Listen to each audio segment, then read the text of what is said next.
हा समोर लक्ष द्या रे. आता स्क्रीन उलटीच आहे. तुम्ही काय करायचं आहे,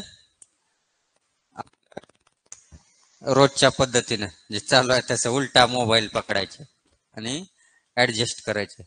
आता आपण आज आपल्या भाग 2 कडे आलेलो आहेत. विज्ञान भाग 2 मधले आपलं एन्व्हायरमेंटल मॅनेजमेंट, पर्यावरणीय व्यवस्थापन. मग आता काही हे झालेल्या कन्सेप्ट अतिशय इझी चॅप्टर आहे असं वाटतंय, पण ज्यावेळेला 3 मार्काचा क्वेश्चन, 4 मार्काचा क्वेश्चन हमखास येतो ह्याच्या, मग ती लिहिता येत नाही. कन्सेप्ट माहिती आहेत सगळ्या, परिसंस्था माहिती आहे, हे काय हे पर्यावरणाचा ऱ्हास होत चाललेला आहे, बराचसा विकास होत चाललेला आहे. मग हे व्यवस्थापन कसं केलं पाहिजे सगळं माहिती आहे आपल्याला, पण क्लिअर एक्सप्रेस करता येत नाही, शब्द रूपामध्ये मांडता येत नाही.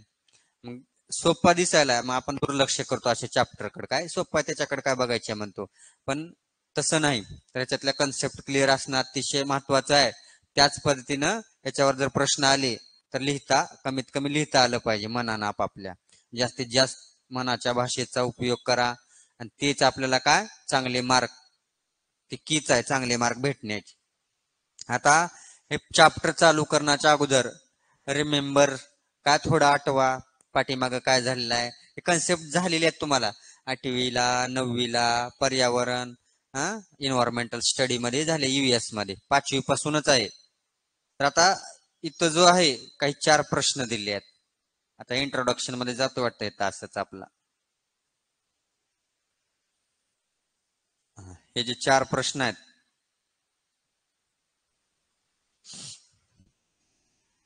पहिला प्रश्न आहे परिसंस्था म्हणजे काय आणि त्याचे विविध घटक लिहा. परिसंस्था, आता मी सुरुवातीला सुद्धा सांगितलेलं होतं, परिसंस्था म्हणजे काय, एक दगड आहे त्याच्या खाली सुद्धा एक परिसंस्था आहे.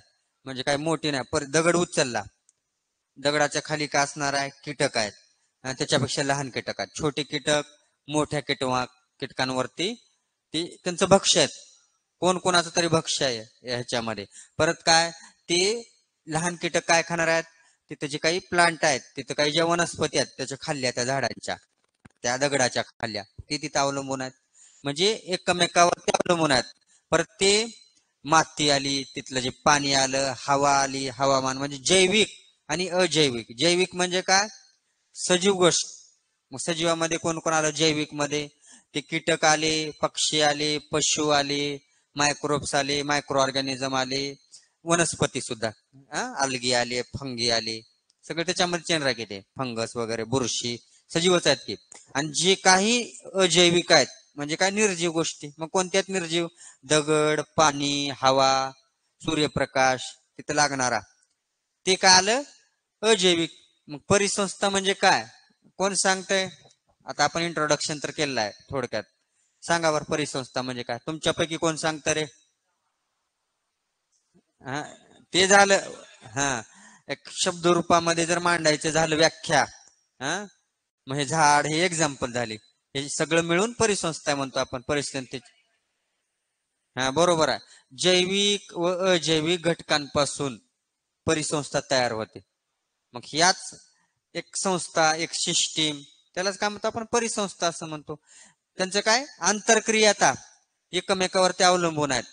सगळ्यांचे जैविकला अजैविक घटक पाहिजेत, तरच काय होणार आहे, जैविक घटकांचं पालन पोषण, त्यांची प्रगती, त्यांचं ऱ्हास म्हणा, त्यांचं काय प्रगती वाढ, हे कुठं होणार आहे, अजैविक घटकावरती अवलंबून आहे. जैविक जेवढे महत्वाचे आहेत तेवढेच अजैविक सुद्धा महत्वाचे घटक या परिसंस्थेमध्ये एकमेकावरती एक अवलंबून आहेत.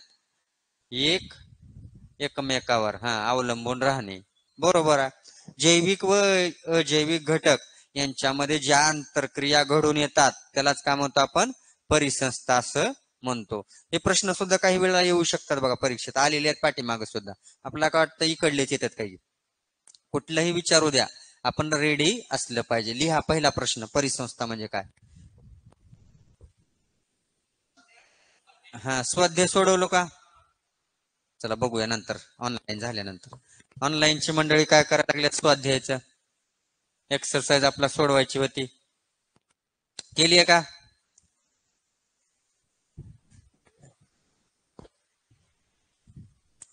हे कोण आहे समृद्धी?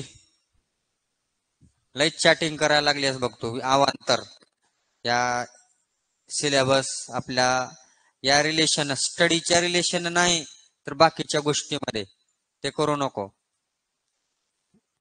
अभ्यासासंदर्भात इथं एकमेकाशी संपर्क साध, नाहीतर फोन नंबर देणं घेणं अवांतर बातचीत करणं हे चालणार नाही बघ, नाहीतर काढून टाकलं जाईल ग्रुप मधून. कोण आहे समृद्धी फुगे? नवीन आहे वाटतंय ना, तरी झालं की तुला 8-10 दिवस झालंच की. हा चला, परिसंस्था म्हणजे काय? अभ्यासाविषयी बोलायचं समृद्धी. परिसंस्था म्हणजे काय लिहा. ऑनलाईनची मंडळी पेन्सिल टेक्स्टबुक नोटबुक घेऊन रेडी राहायचं का? आपला टाइमपास नाही. हा चला लिहा. परिसंस्था पर्यावरणातील जैविक व अजैविक घटक, पर्यावरणातील जैविक व अजैविक घटक,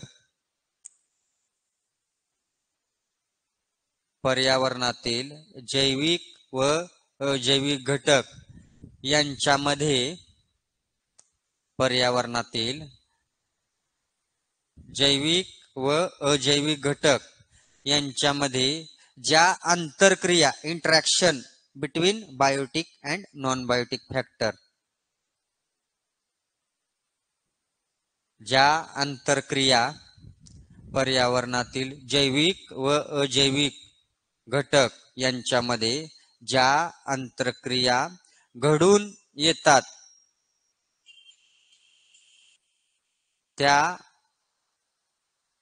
त्या घटकास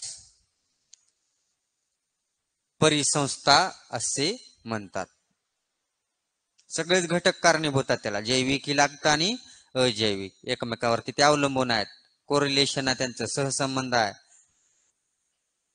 लहानातला लहान कीटक सूक्ष्मजीव जे घाणीच्या ठिकाणी कचऱ्याच्या ठिकाणी जे कीटक आहेत ते सुद्धा महत्वाचे आहेत. ते जर राहिले नसते तर डिकम्पोजिशन झालं नसतं, विघटन. ते काय सफाई कामगार आहेत आपल्या इन्व्हायरमेंटचे. ते जर राहिले नसते तर काय झालं, सगळीकडे घाणीचं साम्राज्य, डिकम्पोजिशन झालं नसतं. म्हणून ते सुद्धा तितकेच महत्वाचे आहे जितके हत्ती उंट हे प्राणी जेवढे महत्वाचे आहेत तेवढे लहानातला लहान जीव सुद्धा या इकोसिस्टीम मधला, या परिसंस्थेमधला इसेन्शियल आहे, इम्पॉर्टंट आहे. आलं का लक्षामध्ये? चला लिहिलं का? म्हणजे परिसंस्था होय. आता पुढे जो आहे पुढचा प्रश्न आहे, भक्षकाचे प्रकार. आता तिचे विविध घटक कोणते कोणते आहेत? जैविक अजैविक. मग आपण ते जैविक कोणते आहेत अजैविक लिहू शकतो. जैविक म्हणलं की सजीव आले, ज्यांच्यामध्ये जीव आहे, ज्यांची वाढ होते, ज्यांना रिस्पायरेशन म्हणजे काय म्हणतो आपण, श्वासोश्वास करतात, श्वसन उत्सर्जन, जे कॅरेक्टरिस्टिक्स दाखवतात ते सगळे कशामध्ये मोडलो आपण? जैविक मध्ये, म्हणजे सजीव. आणि जे अजैविक म्हणजे काय? हे सोडून बाकीचे कॅरेक्टरिस्टिक्स जे दाखवतात त्याला काय म्हणतो आपण? निर्जीव किंवा अजैविक. आता सारखंच येणार जैविक जैविक सजीव. पुढे जे आहे भक्षकाचे प्रकार कोणते? ते प्रकार प्रत्यक्ष कशावर अवलंबून असतात, कोणत्या घटकावर अवलंबून आहेत? आता भक्षक, आता हीच अन्न साखळी येते तुमच्या समोर. आता ह्याच्यामध्ये भक्षक कोणते कोणते आहेत? हे झाले उत्पादक, झालं गवत, प्रोड्युसर झालं. हा जो आहे प्रायमरी कंझ्युमर, प्राथमिक भक्षक. त्याला कोण खाणार आहे? बेडूक खाणार आहे. बेडूक का झाला? द्वितीयक भक्षक. आणि बेडकाला कोण खाणार आहे? तृतीयक भक्षक. आणि परत सापाला कोण खाणार आहे? इगल, गरुड खाणार आहे, तो झाला. आणि परत हे गरुड काय झाला? अपेक्स कंझ्युमर झालं, सर्वोच्च भक्षक, सगळ्यात मोठा. मग काही साखळीमध्ये काही अन्न साखळी कशा असतात? तृतीय पर्यंत राहतात, आणि काही अन्न साखळ्या डायरेक्ट 4-5 असं असू शकतात. बघा, आपण जर दुसरी अन्न साखळी पकडलं, इथं काय पकडलं आपण? गवत, हरिण, वाघ असं पकडतो. मग त्याच्यामध्ये पुन्हा परत त्याने मेल्यानंतर मग ते डिकम्पोजर आहेत. म्हणजे 3च असतात काही जणांमध्ये, काही जणांमध्ये 4-4 सर्वोच्च भक्षक सुद्धा असतात. हा तिघांमध्ये म्हणलं तर वाघ आहे. त्या त्या अन्न साखळीमध्ये वेगवेगळे भक्षक राहतात. मग इथं काय म्हणतो आपण, भक्षकाचे प्रकार कोणते कोणते आहेत?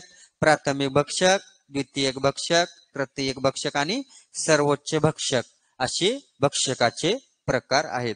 आता ते प्रकार प्रत्यक्ष कशावरती अवलंबून आहेत? तर अन्न साखळीमध्ये जे ट्रॉफिक लेवल आहे, ट्रॉफिक लेवल म्हणजे काय म्हणतो, ऊर्जा स्तर आहे, ऊर्जेचा स्तर, त्याच्यावरती ते अवलंबून आहे. कशावरती अवलंबून आहे? ऊर्जेचा स्तर. मग हे ऊर्जा स्तर काय, ह्याच्यामधून आलेली ऊर्जा हे काय करणार आहे? ह्यानं रिसिव्ह करणार आहे. त्याच्यामधली ऊर्जा त्यानं खाल्लं त्याला, त्याच्यामध्ये येणार आहे. मग हे कशावरती अवलंबून आहे? ऊर्जेच्या स्तरावरती अवलंबून आहे. लिहा भक्षकाचे प्रकार. पुन्हा एकदा प्रकार सांगू का? चला, भक्षकाचे प्रकार खालील प्रमाणे आहेत. प्राथमिक भक्षक, हा निरपेक्ष का? बर चला करेक्शन करा.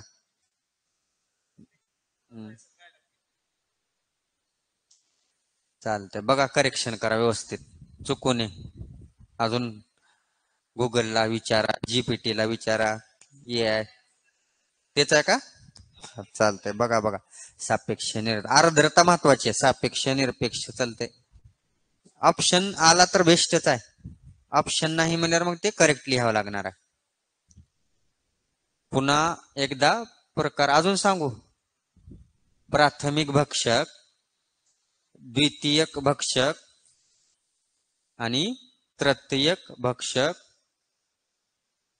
व काही अन्न साखळ्यामध्ये सर्वोच्च भक्षक सुद्धा असतात.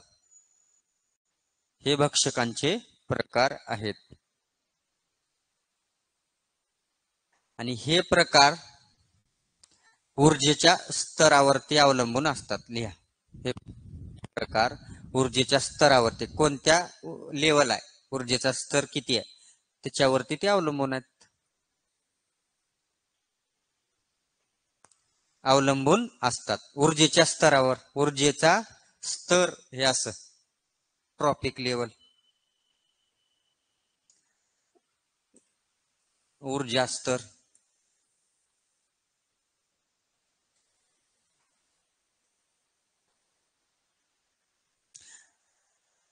आता या अन्न साखळीमध्ये आपल्याला जो लॉ होता बघा आपला ऊर्जेचा, ऊर्जा अक्षयतेचा नियम, तो लागू होतोय बघा. कारण ते ऊर्जा म्हणलं की तो नियम येणारच आहे, ऊर्जा अक्षयतेचा नियम. तर इथं काही दिलं नाही पण आपण सांगायला लागलोय. काय होतं आपल्या ऊर्जा अक्षयतेचा नियम? Energy conservation law. हा, मग तसं काय, आता ही एनर्जी जी आलेली आहे ह्यांच्यामध्ये कुठून आलेली आहे? Solar energy. हा, मग परत काय, सूर्य हा ऊर्जेचा स्रोतच आहे की, मेन सोर्स आहे, प्राथमिक स्रोत आहे, नैसर्गिक स्रोत आहे. त्याच्यामधली ऊर्जा कुठे आली? फोटोसिंथेसिस द्वारे या उत्पादकामध्ये, गवतामध्ये. त्याच्यामधली परत ते काय, ग्लुकोजच्या माध्यमातून ज्यानं खाल्लं त्या नाकतोड्यामध्ये येणार आहे. म्हणजे ऊर्जा नाकतोड्यामध्ये कुठून आली? त्या गवतामधून आली. आणि नाकतोड्यामधली ऊर्जा कोणाकडे जाणार आहे? हा, द्वितीय भक्षकाकडे, म्हणजे ऊर्जेच्या स्तरावरती ठरणार आहे ते. परत त्याच्यामधली ऊर्जा सापामध्ये, सापामधली ऊर्जा ईगल मध्ये. म्हणजे ऊर्जा नवीन येत नाही अजून. परत हे जे आहे, काही कारणानं हा जर गरुड ईगल मेला तर त्याचं जे डिकम्पोजिशन आहेत, मायक्रोब्स वगैरे फंगस वगैरे करणार आहेत, आणि तीच ऊर्जा परत या गवताला भेटणार आहे, फर्टिलायझरच्या माध्यमातून, काही एन्व्हायरमेंटच्या माध्यमातून, आहे का नाही? म्हणजे तीच ऊर्जा परत इथे जाणार. हे सायकलच आहे, चक्रच आहे, नवीन होत नाही. म्हणजे ऊर्जा नवीन ही निर्माण करू शकत नाही आणि नष्टही करू शकत, संपत्ती नाही. सगळं काय, ऊर्जा स्थिर आहे, सगळ्या विश्वातील ऊर्जा. दस the total amount of energy remains constant, असा लॉ होता ते. आलं का लक्षामध्ये?